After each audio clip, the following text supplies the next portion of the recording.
తెలంగాణలో సర్పంచి MPTC ZPTC ఎన్నికలు జల్దీనే పెడతారన్న వార్తలు బగ్గనే వినబడుతున్నాయి కదా. ఇక ముందుగాల బీసీలకు 42% రిజర్వేషన్లు ఖరారు చేసినాకనే ఎన్నికలు పెట్టాలని మల్లో జంగు చేయబోతున్నదట కవితక్క. మరిగా కవితక్క ఎన్నికల గురించి ఏం మాట్లాడిందో పురాగా అరుచుకుందాం పాండ్రి. మనం చేసిన పోరాటాల ఫలితంగా రాష్ట్రం నుంచి బిల్లు పాస్ అయింది, కేంద్రం దగ్గర ఉన్నది.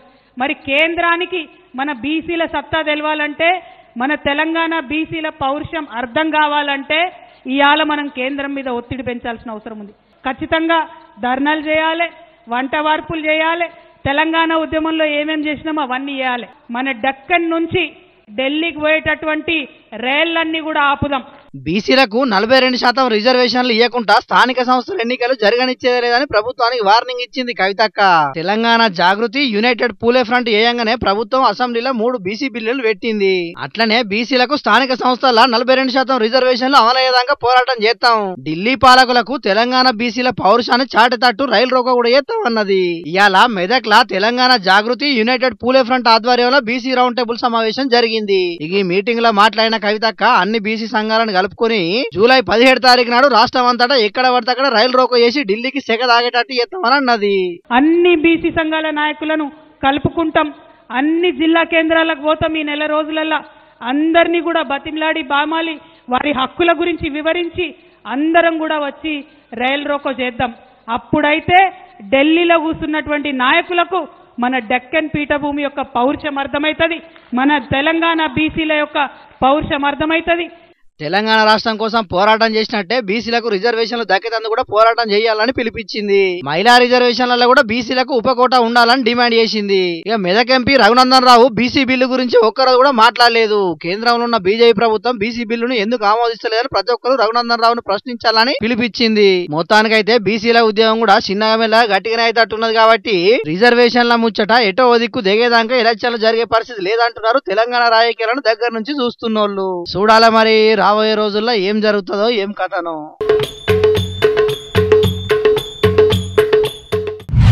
సర్కారు బళ్ళల్లా సాలోతులు సక్కగలేవన్న ముచ్చట్లు మనం షాన్నే చూసినాం. ఇగట్లనే సార్లు లేక పిల్లల చదువులు సాగుతలేవన్న ముచ్చట్లు కూడా మన జోర్దార్లా ఇది వరకు చెప్పుకున్నాం.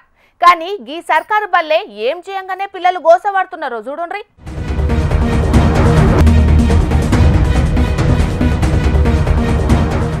ఈ మందు సీసాలు, తాగి పారేసిన గిలాసులున్నది ఏ వైన్స్ దుగ్నం ముంగట్నో లేకుంటే ఏ బెల్ట్ దుగ్నం ముంగట్నో కాదు, భావి భారత పౌరులు తయారయ్యే బల్లనే ఉన్నాయి.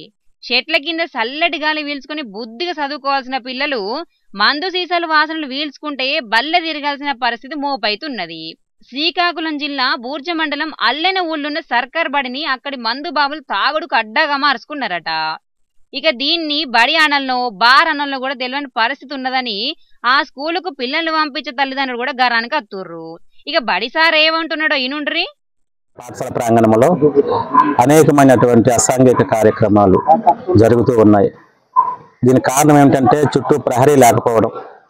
దానివల్ల ఎమ్స్ ఇక్కడే రాత్రుల పూట ఎమ్స్ మద్యం సేవిస్తూ ఆ సీసాల ఎమ్స్ మా యొక్క ప్రాంగణంలోనే పడేస్తూ ఉదయం అయ్యేసరికి చూసేసరికి చాలా అసహ్యంగా కనిపిస్తూ ఉంది.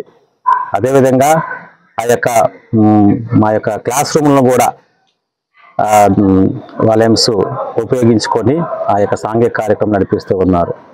కనుక మాపై దయ ఉంచి మా యొక్క పాఠశాల ప్రహరీని మంజూరు చేయవలసిందిగా, దీనిని ఈ యొక్క అసాంఘిక కార్యక్రమాలు ఆపవలసిందిగా కోరుతున్నాం. బడి మంచిగున్నా ఆ బడికి చుట్టూరుగా ప్రహారీ కూడా లేకపోయేటాళ్లకు మందు బాబులకు ఆడిందే ఆట పాడిందే పాట అన్నట్టు తయారైతున్నదట. ఇక తాగినోళ్ళు చక్కగుంటున్నారంటే అది లేదు. తాగిన సీసాలు అక్కడనే వలగొట్టే వరకు పిల్లల కాళ్ళకు గుచ్చుకొని పాపం షాన్ అవస్థలు పడుతున్నారట. అయినా కూడా మందు బాబులు మాత్రం గింత సుతం మారకుండా మళ్ళా గదే పని చేస్తున్నారట. గందుకే ఇప్పటికైనా మా బడికి ప్రహారీ కట్టాలని డిమాండ్ చేస్తున్నారు. మరిగా తల్లికి వందనం పేరు మీద ఎంతమంది పిల్లలుంటే అంతమందికి 15,000 రూపాయలు ఇస్తామని సర్కారు చెప్పినట్టే చేసింది. ఇక్కడ వరకు మంచిగానే ఉన్నది కానీ అన్ని సర్కారు బల్లల సౌలతులు కూడా మంచిగా చేయాలి కదా అంటున్నారు. సర్కారు బల్లల సౌలతులు మంచిగా లేక ఇబ్బంది పడుతున్న పిల్లలు. చూడాల మరి మంత్రి లోకేష్ అన్న ఇప్పటికైనా స్కూల్ అని ఏ పాటి మంచిగా చేస్తాడు. 3 నెలల రేషన్ బియ్యం ఈ నెలలోనే వస్తున్నారు కదా. ఇక నెల రోజులు మొత్తం బియ్యం బోస్తామని చెప్పి ఇప్పటికీ 17 రోజుల సంది బియ్యం బోస్తనే ఉన్నారు రేషన్ డీలర్లు. అయినా కూడా ఇంకా సుతం బియ్యం తిప్పలు తీరుతనే లేవుల్లా చాలా జాగల్లా. ఇగో గీడ పరిస్థితి ఎట్లున్నదో చూడండి. చూస్తున్న రానుల్లా రేషన్ బియ్యం కోసం జనాలు ఎట్లలో పెట్టుకుంటున్నారో. నిర్మల్ జిల్లా బైన్సా మండలం చూచుందులే రేషన్ దుకాణం కాడ పొద్దుడు సందే లైన్లు కట్టిరాట జనాలు. ఏ గంటల కమానం లైన్ల నిల్చున్నా బియ్యం దొరకపోయేటాళ్లకు వాళ్ళే ఇట్లా కొట్టుకునే పరిస్థితి మోపైంది. 3 నెలల బియ్యం ఒకటే పారి వస్తుండేటాళ్లకు బియ్యం తీసుకునేందుకు చాలా సేపు పడుతున్నది కాబట్టి ఆలస్యం అవుతున్నదని రేషన్ డీలర్లు అంటున్నారు. కానీ జనాలు మాత్రం పని పాట ఇడిచిపెట్టుకొని రోజు బియ్యం కోసమే లైన్లు కట్టాలా అని ఇట్లా కోపానికి వస్తున్నారు. ఇది ఇట్లుంటే గిది చూడుండ్రి.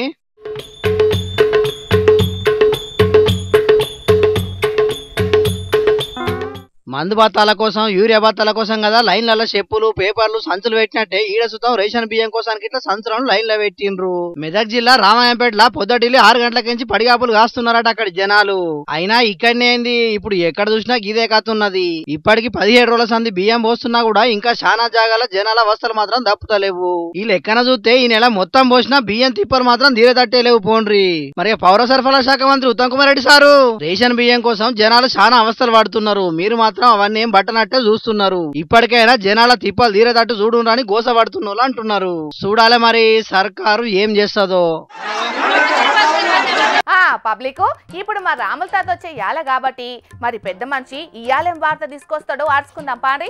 తాత ఏందే ఇయాల్టి వార్త? అరే శంకర్య, నువ్వు ఈడున్నావారా? నేను నీకోసం నీ ఇంటికాడ ఎంకలాడతాను కాదురా. ఇక నువ్వు ఇచ్చిన భయాన 50,000 రూపాయలు తీసుకో. ఈ పైసలు నాకెందుకే? నేను తీసుకొని నాకేమద్దావి? అరే ఏదో నా బుద్ధి తక్కువ నేను అమ్ముతాను అన్నరా, పుణ్యం ఉంటదిరా. నేను అమ్మరా భయాన పైసలు తీసుకో. అరే గట్లెట్లుంటది? నువ్వు అప్పుడు మా పెద్ద మనుషుల ముంగట ఏమని మాట్లాడినావు కాగితం రాసినప్పుడు? ఏదో బుద్ధి తక్కువ ఎట్లా అన్నరా, నేను అమ్ముతా అని. అప్పుడు పెద్ద మనుషుల ముంగట తీసుకో నీ పైసలు నువ్వు తీసుకోరా, నీ భయాన పైసలు నీ తీసుకోరా. అరే శంకర్ అవ పుణ్యం ఉంటదిరా. అరే ఇంతకు ఈ భయాన దేనికి తీసుకున్నావు? మళ్ళా ఎందుకు తిరిగిస్తున్నావు ముసలోడా? అది చెప్పు ముందు. అరే నాకున్న 20 గుంటల పొలాన్ని వీనికి అమ్ముతానంటే 50,000 రూపాయలు భయాన్ని ఇచ్చిండు పిల్ల. ఇప్పుడు నేను అమ్మరా, నీ 50,000 రూపాయలు నువ్వు భయాన పైసలు ఆపేసి తీసుకోరా అంటే అసలుగా తీసుకుంటలేడు పిల్ల అంచనా. అట్లా అట్లా అంటే ఉత్తానే అయిపోద్దా? భయాన కాగితాలు ఎట్లా రాసినావు? ఎట్లే ఉన్నదిరా, నువ్వు కొంటా అని 50,000 రూపాయలు భయాన్ని ఇచ్చినావు కాబట్టి భయాన ఇచ్చినాక కూడా మళ్ళీ నువ్వు కొనను అని అంటే ఈ 50,000 రూపాయలు నువ్వు అడగద్దు అని రాసిర్రు. ఇక నేను భయాన పైసలు 50,000 రూపాయలు తీసుకున్నాక నేను ఆ పొలాన్ని అమ్మను అని అంటే 50,000కు 1,00,000 రూపాయలు కట్టాలని రాసిర్రు.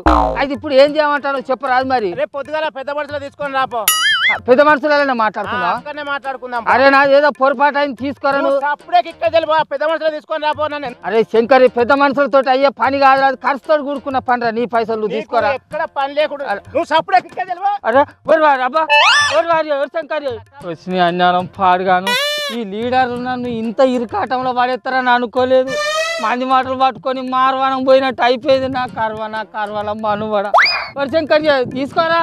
ఇంతకు లీడర్లు ఏమన్నారు? వాళ్ళ మాటలు నువ్వేం నమ్మినా ముసలోడా? ఆ ముచ్చట సక్క చెప్పు. చెప్పేది ఏమున్నదా తల్లి, మన మంత్రి సీతక్క ఏమని చెప్పింది? ఈ వారం రోజులల్లో ఊళ్ళల్లో సర్పంచ్ ఎలక్షన్లు పెడదామని అనుకుంటాను. మన చేయి పార్టీ కార్యకర్తలు అందరూ సిద్ధంగా ఉండాలి అని చెప్పలేదా? కానీ మంత్రి సీతక్క వారం రోజులలో సర్పంచ్ ఎలక్షన్లు పెడతామని అనలేదటనే. వారం రోజులలో సర్పంచ్ ఎలక్షన్ల మీద సర్కారు ఓ క్లారిటీ ఇస్తుందని చెప్పిందట. రావచ్చు ఎలక్షన్స్, కానీ ఏదైనా ఒక స్పష్టత రావాలంటే ఒక 4-5 రోజులల్లో వారం రోజులల్లో చెప్తాము అని. ఎందుకంటే అప్పుడు క్యాబినెట్ ఏ రోజు అనేది నాకు ఇంకా క్లారిటీ లేదు. 15-16 అనేది ఒక డౌట్ ఉండే. కాబట్టి మా కార్యకర్తలు అడిగినప్పుడు వారం రోజులల్లో స్పష్టత వస్తుంది ఎప్పుడు పెడతాం ఎలక్షన్స్ అనేది. సరే మంత్రి సీతక్క ముచ్చట అంటే అటు పక్కకు పెట్టు. మంత్రి పొంగులేటి సార్ కూడా చెప్పిండు కాదా, ఈ నెల ఆఖరి నాటి వరకు సర్పంచ్ ఎలక్షన్లు పెట్టుడే ఖచ్చితంగా ఖాయంగా అని చెప్పా. కానీ తెలంగాణ పిసిసి పెబ్బే మహేష్ కుమార్ గౌడ్ సారు కేబినెట్ నిర్ణయించుకుంటా సర్పంచ్ ఎలక్షన్లు ఇప్పుడు పెడతారు అప్పుడు పెడతారు అని ఎట్లా అంటారు అని మంత్రి పొంగులేటి సార్ మీద గరమైండు కాదే. వచ్చిన అన్నాలం పాడుగాను. వీళ్ళ ఉత్తి గాలి ముచ్చట్లు నేను గాలిలో కలిసినట్టున్నా కదా. కర్మ పాడైపోని ఇప్పుడు నేను ఏం చేయాలి, ఏం కథ? అయినా ఇప్పుడు నీకు ఆ సర్పంచ్ ఎలక్షన్లతోటి పనేంది? నీ పొలం ఎందుకు అమ్మినావు అది చెప్పు ముసలోడా. ఏం చెప్పాలనే, అంత నా కర్మనే నా కర్మల మన్నుబాడా. నేను గడిచిన 20 ఏళ్ళ కానుంచి 4 మలకల మన వాడకట్టుకు ఆర్డు నెంబర్గా గెలుతాను కదా. అయితే తాత నీ మీద జనాలకు మస్తు నమ్మికున్నదే. ఈ పారి నువ్వు ఖచ్చితంగా పోటీ చేసేది ఉంటే సర్పంచ్గా గెలుతావు కాబట్టి ఈ పారి సర్పంచ్గా ఎత్తనైనా చేసి నువ్వు పోటీ చేయని వాడు శివన్ గాడును కళ్యాణం గాడు ఉబ్బిచ్చిర్రా నన్ను. ఇంకేమున్నది, ఆ ఖర్చుల కోసానికి ఉన్న 20 గుంటల పొలాన్ని కూడా బేరం పెట్టినవు అంతే కదా. ఏం చేయనే, కానీ ఇప్పుడు ఈ లీడర్ల తలో మాట చూస్తుంటే సర్పంచ్ ఎలక్షన్లు ఇప్పట్లో జరిగేటట్టే కానత్తలేవు కదా. నా కర్మ పాడైపోను. ఇప్పుడు నేను ఏం చేసేదేమున్నది, పొలం అమ్మిన పైసల్ని బ్యాంకుల్లో ఎవరికైనా మిత్తుకో ఇచ్చుకో, ఎలక్షన్ల నాటికి తెచ్చుకొని ఖర్చు పెట్టు. సాల్ చెప్పరా సాయమ్మ అంటే సంసారంలో నిప్పులు పోసిపోయిందట. వెనకటికే పోతావు నీ అసంటిది. అరే ఈ భయాన తీసుకున్న రూపాయలనే సగం రూపాయలు తాగుడుకు ఊగుడుకు ఒడిసినాయి అంటే ఇక ఉన్న రూపాయలు కూడా తీసుకొని బ్యాంకులలో వేసుకోరాదు, మిత్తిలకు ఇచ్చుకోరాదు అని చెప్తాంది ఈమె. వాడొకడు వీడొకడు ఎవడన్నా నన్ను ఉబ్బిచ్చిర్రు అనుకో, ఉన్న రూపాయలు బరండి షాపులకే ఉరుకుతాయి. ఇంకా నా దగ్గర రూపాయలు ఏదో మిగిలితే అసలుకే నాకు ఉబ్బెక్కువ, నా ఉబ్బుల మనువ.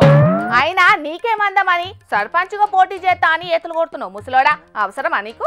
వండినాడే తింటా మలుసుకొని పంట అని అందరు నీ లెక్కనే ఆలోచిస్తే ఊరు బాగుపడతా. అది అలక తక్కువదానా?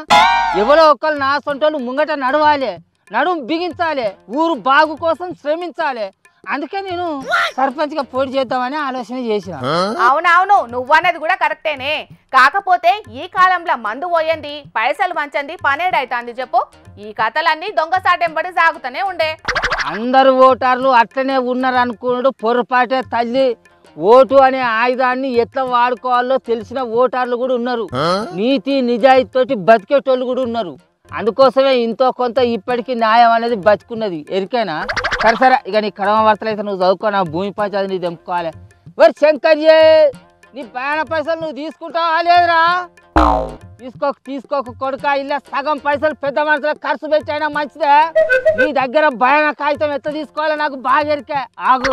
మా ముసలోడే కాదు, సర్పంచ్గా పోటీ చేద్దామనుకున్న వాళ్ళు చాలా మంది ఇప్పటికే పైసలన్నీ తయారు పెట్టుకొని ఎలక్షన్ల డేట్ కోసం ఎదురు చూస్తున్నారట. ఇక మంత్రులు కూడా తేపకోపారి సర్పంచ్, ఎంపీటీసీ, జెడ్పీటీసీ ఎన్నికలు జరుగుతాయని చెప్తుండేటాళ్లకు ఎలక్షన్లు వచ్చినట్టేనని రూపాయలు ఖర్చు పెట్టుడు కూడా చాలు చేసిండ్రట కొంతమంది. మరిగా ఎన్నికల పండుగ ఎప్పుడొస్తుందో ఏం కథనో చూడాలి మరి. పబ్లిక్ ఇక మా చెల్లె శకుంతల ఏం విగ్రహం ముంగటేసుకున్నదో చూద్దాం పాండ్రి. అగో దీనికేం పుట్టిందోలా మాయరోగం. ఓసై చిన్నపారి లెక్కనే గా ఫోన్ కు దస్తి కట్టుకుంటా గా ఆటలేందే. వచ్చినవా? ఇంకా రాలేదేందని చూస్తున్నా. నువ్వు కూడా కట్టుకో ఇట్లా ఫోన్ కు దస్తి. ఫోన్ కి దస్తి కట్టుడేందే? నీకేమన్నా తలకాయ తిక్కనా? తిక్క కాదే తల్లి, ఫోన్లల్లో మనం మాట్లాడుకునే సీక్రెట్లన్నీ ఎవరన్నా వింటారేమో అని ఇట్లా దస్తి కడతాను. నాకు డౌట్ వచ్చి. డౌటే లేదు, దీనికేదో గాలి జోకిందోలా. ఏహే గాలి లేదు, మాయ లేదు. నీకు ఇంకా సమజ్ అయితే లేదే.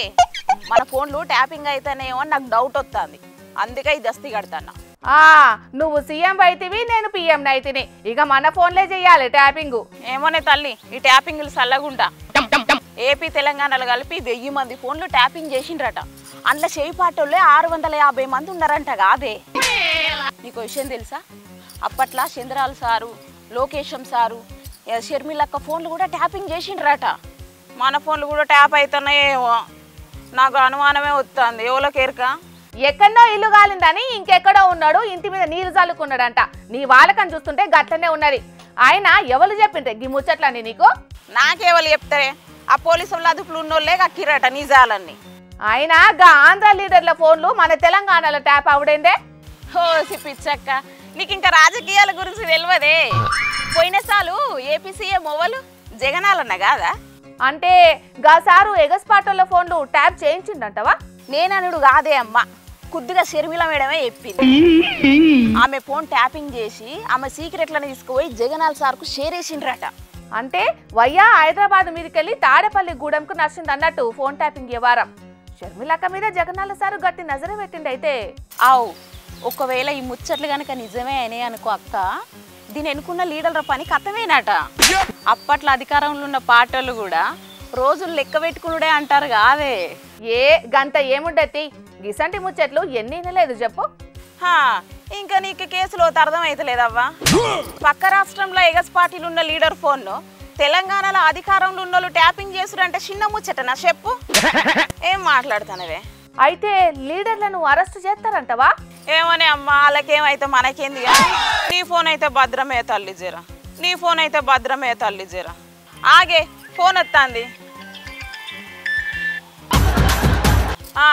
చెప్పురా వారి ఆగో సీక్రెటా అమ్మో సీక్రెట్లు ఏం చెప్పకరా అసలే మనం ఫోన్లలో మాట్లాడుకున్న సీక్రెట్లని బయట లీక్ అయితేనేయట నేను మళ్ళీ ఫోన్ కట్ చేసి ఫోన్కు దస్తి కట్టుకొని ఫోన్ చేస్తా ఏమంటన్నా ఆగు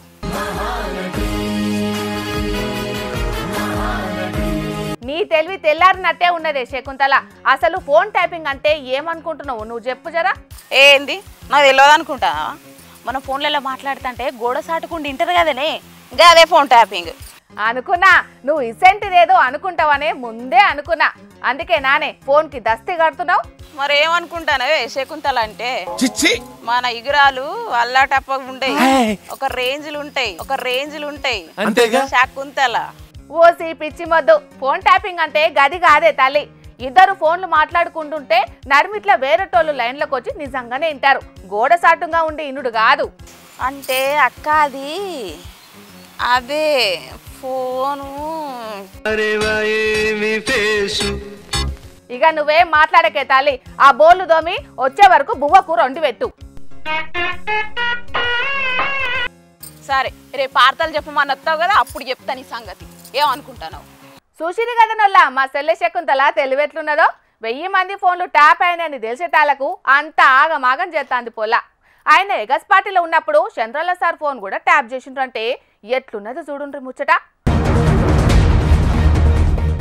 దొరికితే దొంగ లేకపోతే దొరన్నట్టే చేస్తున్నారోలా ఆడాడ పెట్రోల్ బంకులు నడిపేటోళ్ళు కొందరు ఇగో చూసిండ్రు కదా తమ్ముడు 2 చేతుల్లో పట్టుకొని చూపెడుతున్న గీ 2 బాటిళ్లు పెట్రోల్ గీ బంకులనే కొట్టించిండట ఒక మల్క 100 రూపాయలు ఓపితే బాటిల్ నిండా పోసిండట మళ్ళా మల్క 100 రూపాయలు పోయాలని పోతే 1/2 లీటర్ తక్కువ వచ్చేటట్టే కొట్టిండ్రట గిట్లా అగో గింత మొదలేమో 100 కొడితే బాటిల్ నింపిండ్రు గిప్పుడేమో ఎల్తి పోసిండ్రని అనుమానం వచ్చి బంకోలను అడిగితే ఏదో మిషన్ ప్రాబ్లం వచ్చిందని అడ్డమైన కహానీలు చెప్పిండ్రట గీనంటే బాటిల్ల పెట్రోల్ పోసుకున్నాడు కాబట్టి తక్కువ వచ్చిందన్న ముచ్చట ఎరికైంది గదే బండ్ల పోసుకునేదుంటే ఎట్లా తెలుస్తుంది మీరు కావాలనే పబ్లిక్ ను మోసం చేస్తున్నారు మిషన్ రీడింగ్లు గోల్మాలు చేసి పబ్లిక్ జోబ్లకు తూట్లు పడుతున్నారని ఆడ పనిచేసేటోళ్ల మీద బగ్గనే గరమైనరు పెట్రోల్ పోసుకొనికే బంకులకు పోయిన పబ్లిక్ కొందరు దొంగ మోసం బయటపడే వరకు నీళ్లు నమ్రిండట ఆడ పనిచేసేటోళ్ళు గిట్లా కాదని బంకులను అడిగే వరకు గసంటి మోసాలేం లేవు మిషన్ లేదో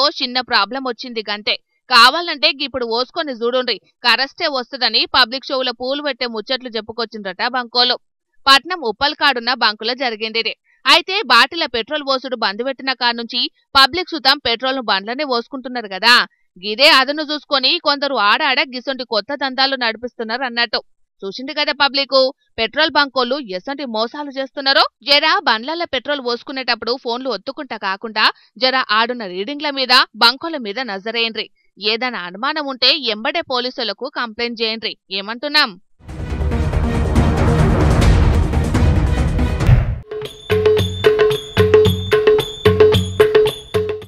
పక్క పొంటని జేబులకించి 10 రూపాయల నోటు కింద పడ్డదంటే చాలు ఎంబడే తీసుకుని జేబులు వేసుకునే మనుషులున్న గిప్పటి జమానాల రోడ్డు మీద దొరికిన బంగారు గొలుసు నిజాయితీగా తీసుకుపోయి పోలీసు వాళ్ళకి అప్పచెప్పిండి జగిత్యాల జిల్లా ధర్మపూర్లో ఆటో డ్రైవర్ గా పనిచేసే గీ అన్న నగేష్ అనే గీన ధర్మపూర్లో ఆటో నడుపుకుంటా బతుకుతున్నాడట ఇక ఈయన ఆటో తీసుకుని బస్టాండ్లకు పోయినప్పుడు ఆడ తొవ్వ మీద ఎవరిదో గీ బంగారు గొలుసు పడి ఉన్నదట ఇక ఎంబడే అన్నదాన్ని తీసుకున్నాడట కానీ దొరికిందే కదా అని దాచుకోలేదు అన్న జాగలో ఎవ్వలున్నా తీసుకుని ఇంట్లో దాచుకునేటోళ్ళు కానీ ఈ అన్న అట్లా చేయలే పరాయి సొమ్ము పాపపు సొమ్మని దొరికిన బంగారు గొలుసును తీసుకుని సీదా పోలీస్ స్టేషన్లకు పోయి ఆడున్న పోలీసులకు అప్పచెప్పిండట ఇక ఆటో డ్రైవర్ అన్న నిజాయితీ చూసి ఆడున్న పోలీసులు మస్తు తారీఫ్ చేసిర్రట అటెంకాల పోయిన గోల్స్ ఎవరిదో తెలుసుకున్న పోలీసులు వాళ్ళని స్టేషన్ కి విలిపించి ఆటో డ్రైవర్ అన్న చేతుల మీదకించి బంగారు గొలుసును అప్పచెప్పిరు గిట్లా తొవ్వ వంటి పోయేటోళ్ళ పేయి మీద కానొచ్చిన బంగారాన్ని మాయ చేస్తున్న దొంగ బడవేగాళ్ళు దునియాలో చాలా మంది మోపయ్యరు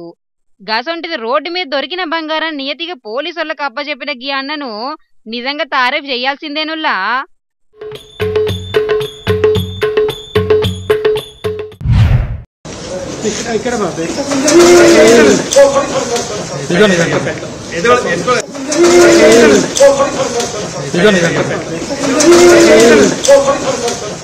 డీకే శివకుమార్ సారు చిన్నప్పుడు సైకిల్ దొక్కుడు సరిగా నేర్చుకోలేదా ఏంది? ఇగో సైకిల్ మీదకించి దిగేటప్పుడు సార్ ఎట్లా జారిపడ్డాడు చూడుర్రే. ఇక కాళ్ళకు బూట్లు కాళ్ళకు అద్దాలు అన్ని మంచిగానే పెట్టుకున్నాడు గాని సైకిల్ను కంట్రోల్ చేయలేక అమాంతం కింద పడ్డాడు. గిట్లా బెంగళూరులో ఉన్న విధాన సౌధ కాడ జరిగింది ఇది. అయితే పర్యావరణ దినోత్సవం పేరు మీద పెట్టిన ఎకోవాక్ కార్యక్రమానికి విధాన సౌధ కాడికి సైకిల్ మీద వచ్చిండు శివకుమార్ సారు. గప్పటిదాకా మంచిగానే దొక్కిండు గాని గింతల్నే ఏమైందో ఏందో సైకిల్ దిగే ముందుగా డబేలు కింద పడ్డాడు సారు. నీ అవ్వ ఇప్పటిదాకా మంచిగానే దొక్కినా గాని ఆఖరిదాల కింద పడే వరకు మంది ముంగట నాదానైతిని కదా అని సారు మనసులో బాగానే ఫీల్ అయినట్టున్నాడు. కానీ ఏం చేస్తాడు, సైకిల్ మీదకేంచి కింద పడే వరకు ఎంబడే ఆడున్న ఉరుకొచ్చి సార్ను పైకి లేపిర్రు.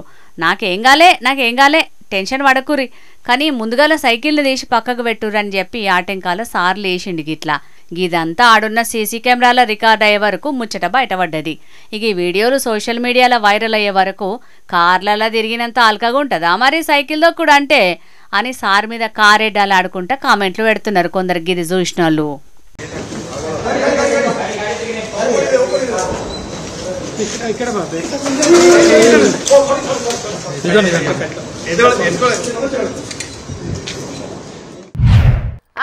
ఇక తెచ్చిన వార్తలన్నీ అయిపోయినాయి.